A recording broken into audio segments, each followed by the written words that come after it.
Hello and welcome to another episode of Full Court Finance here at Zacks. I'm your host, Ben Rains.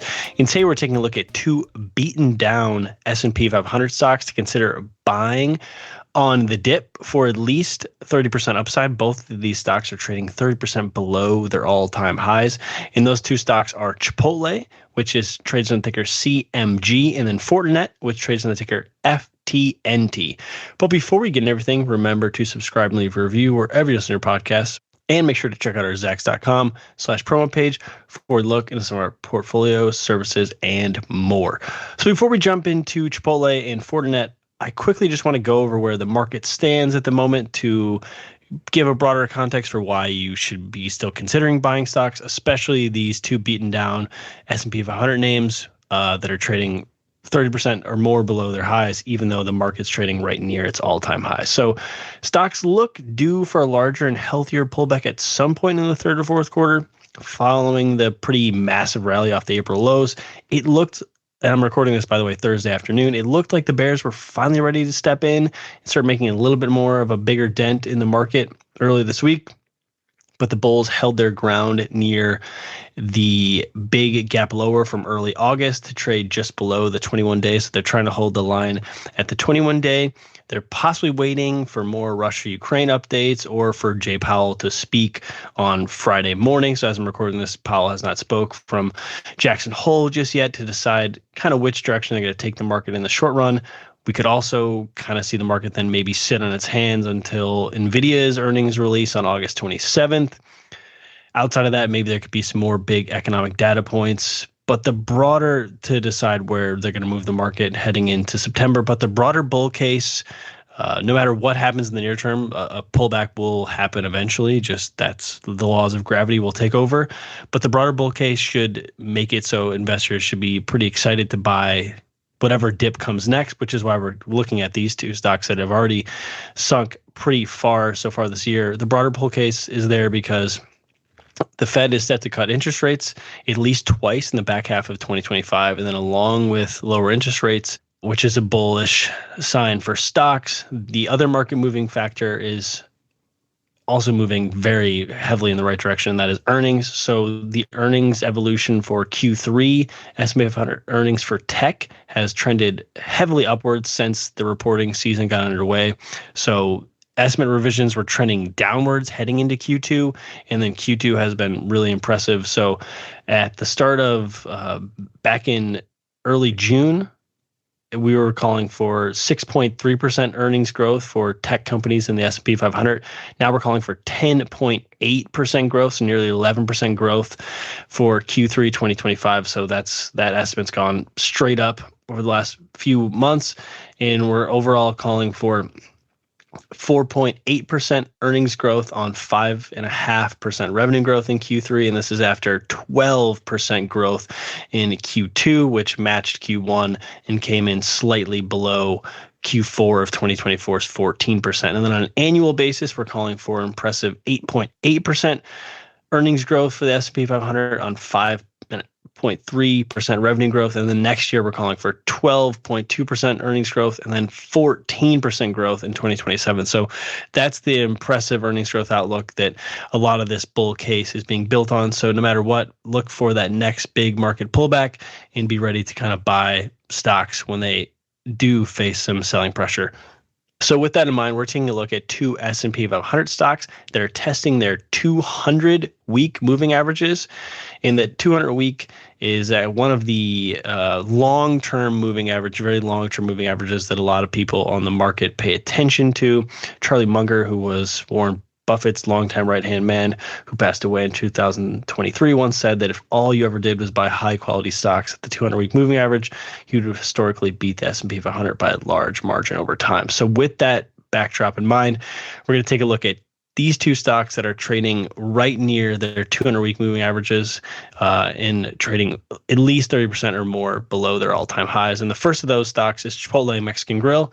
CMG is the ticker. It's dropped 37% from its June 2024 peaks on the back of slowing comparable sales growth and a slightly fading earnings outlook. And this is coming against an impressive stretch of growth So the company reported its second quarter results in late July, and its second quarter profit declined due to greater than expected drop in same-store sales. The restaurant chain also lowered its same-store sales guidance for the full year to flat. And until this year, Chipotle had largely been resilient to higher prices. Regular users or consumers had more disposable income than many fast food chains, so they were kind of able to go along with the flow amid inflation. But then the company said that its customers, starting earlier this year, had started tightening their wallets as well. They're also now trying to think about how to remind diners that their typical chicken burrito or burrito bowl costs around $10, which is less than most fast casual rivals in many fast food chains. So I think their issue is now going to be trying to get that market proposition in front of people that, hey, if you're going to go to McDonald's or somewhere else, Chipotle is actually still cheaper than all of those options if you're trying to just get and it's a healthier meal option. So that's going to be the near-term issue, is trying to get people back in the stores again after huge growth over the last few years, and reminding people that despite inflation and people pulling back amid some economic uncertainty, that Chipotle is still a good value proposition amid all the other restaurants that are also raising their prices even more. It also continues to anticipate that U.S. tariffs will increase its costs of sales by around 0.5% this year, and it's taken some measures to diversify where it's getting its avocados and other produce, but it still needs to import many of those goods. So that's kind of the backdrop for the near-term negativity. Wall Street also didn't love that its CEO, this is last year, Brian Niccol, who helped turn the company around when he took over in 2018, left for Starbucks. This was last August. That said, though, the downturn, coupled with the fact that it did a 50-for-1 stock split last June, makes the Chipotle kind of enticing longer-term buy. The price is much more affordable as well, just on a price per share basis. So let's kind of look broadly at what's going on and why you might want to consider Chipotle at this beaten down level at the moment. So it remains one of the titans of the fast casual industry that it kind of helped jumpstart. And it's under its new boss, it still remains focused on growing the chain, offering consistent items, fresh ingredients, quality ingredients. It's benefited from its successful push heavily into mobile ordering, delivery, and digital focused initiatives. It averaged 15% revenue growth in the past 5 years, and its pitch to customers kind of remains the same, and it's enticing as ever really in the long run, that it offers high quality, freshly made food that's healthier than lots of other options in that broader world, which is, I think, going to be more and more important going forward. And it's still very competitively priced compared to the likes of McDonald's and even just fast food chains in general. That said, though, the big worry and why the stock is down so much is it did 7.4% same-store sales growth in 2024, 7.9% in 2023, 8% in 2022, and it did 19% same-store sales growth in 2021. So it's coming off 4 straight years of huge same-store sales growth, and now they're doing essentially flat same-store sales in 2025. So that's the big reason for the slowdown, but that could already be mostly priced into the stock. As I said, it's trading roughly 30%, 7% below its highs. So looking at overall revenue growth, we're calling for 7.2% revenue growth this year and then 13% revenue growth next year, as they're able to slowly expand their business and also raise prices as well. And then on the bottom line, we're calling for 8% adjusted earnings growth in 2025 and then 18% next year. So a little bit of a slowdown compared to some whopping bottom line growth for the last few years, but returning to strong double-digit growth in 2026. So looking ahead is always a good thing in the forward-looking world of Wall Street. Its earnings estimates have been a little bit mixed since its release, but nothing's changed too much. Actually, its 2026 estimates have been unchanged over the last 90 days at $1.42 per share. So that's where we're getting, we're calling for 18% adjusted earnings growth next year on top of that 8% growth I mentioned this year. And it's also consistently beaten our bottom line estimates for the last 4 quarters. That said, the stock, as I said, is down significantly this year. But the backdrop is still solid because the company's balance sheet's really strong. So if we look, it has assets of about $9.3 billion versus liabilities of 5.7 billion, and it has just as much cash on hand, cash and equivalents, as it does current liabilities. So that's a great sign. It's a really well-run business. It's not in any bad financial position in any way, so still have room to continue to expand despite the kind of the near-term pullback amid some economic headwinds that are not just affecting Chipotle, but affecting lots of other consumer-focused businesses. So looking at the share price overall, shares are up roughly 1,300% in the past 15 years. This more than doubles its sector and crushes the S&P 500, which is up 530% during that stretch. Over the last 5 years, however, the stock's up now just 73% compared to the S&P 500, which is up 88%. As I mentioned a few times, it's trading roughly 37% below its all-time highs as we record this on Thursday afternoon. It is trying to find some support near the top of some key levels. So it's trying to find some support at the top of its 2023 highs and then kind of its pre-2024 breakout levels at the moment.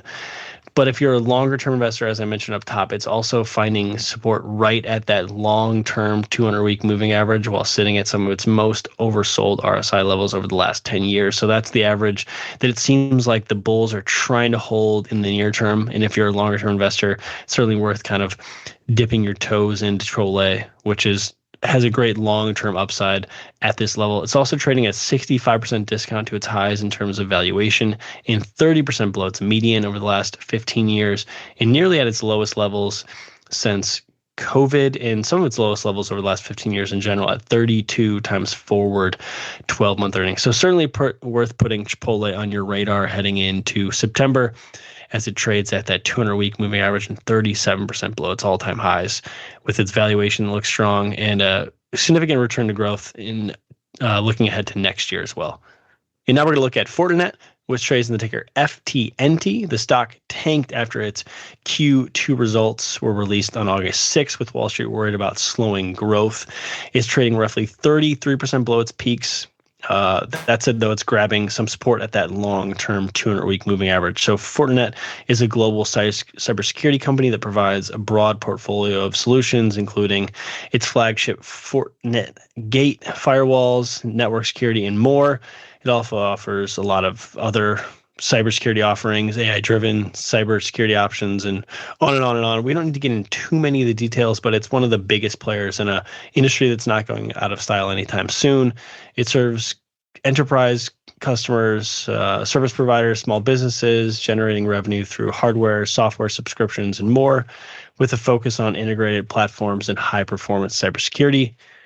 Fortinet is a cybersecurity standout. It's boasting overall 50 enterprise-grade products in general, with over 500,000 customers, and it's done really insane business over the last decade. So it did almost a decade plus of double-digit revenue growth. That said, it is slowing. So it did just 12% revenue growth in 2024 after doing 20% in 2023, 32% in 2022, 30% in 2021.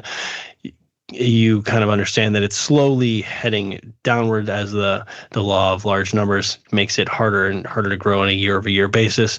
And its earnings growth is also really stellar over the last few years. So it's going to face a little bit of a tough to compete against stretch. But in the most recently, the reason why it tanked after earnings was that even though it had a beat on the bottom line and it raised its 2025 full year billings guidance by $100 million, the sell-off was sparked by worries that its firewall refresh cycle is peaking. So a key growth driver for Fortinet has been a multi-year upgrade for its flagship firewall appliance or application, which analysts had expected to accelerate in 2025. However, management revealed during its earnings call that it's now 40 to 50% through the refresh cycle, implying that the peak may have already passed sooner than anticipated. So this is raising concerns about slowing sales growth, and investors are worried that it could kind of cap overall billings and revenue acceleration going forward. That said, since the earnings report, our estimates are still calling for over 13% revenue growth this year and then another 11% revenue growth next year. So still solid double-digit growth. Obviously not the 20-30% growth that the company had been doing, but that's just kind of how it goes as the company gets bigger and bigger. And then the bottom line, we're calling for 6% earnings growth in 2025, though the back half of the year looks a little rough. We're calling for flat growth in Q3 and then a 10 or 11% year-over-year decline in Q4.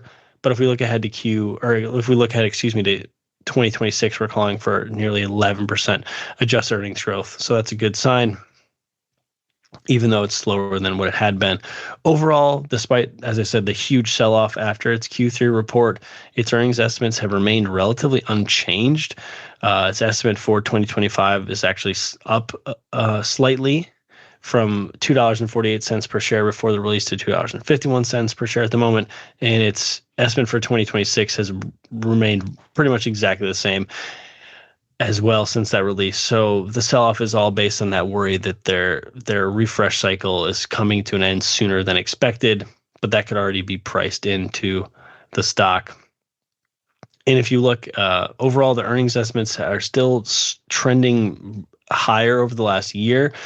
So this huge drop-off could be a great opportunity to buy the cybersecurity stock. It's also worth noting that its industries in the top 33% of roughly 250 Zacks industries, and being in a highly ranked industry is important, since your industry often is, if you're in a strong industry, it means the stock's going to move up kind of in tandem with everyone else. It also has a really strong balance sheet as well, just like Chipotle.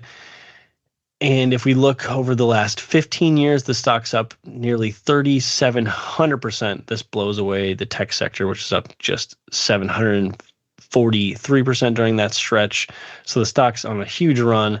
And if we look over the last 5 years, it's still up 190% compared to tech's 100% run.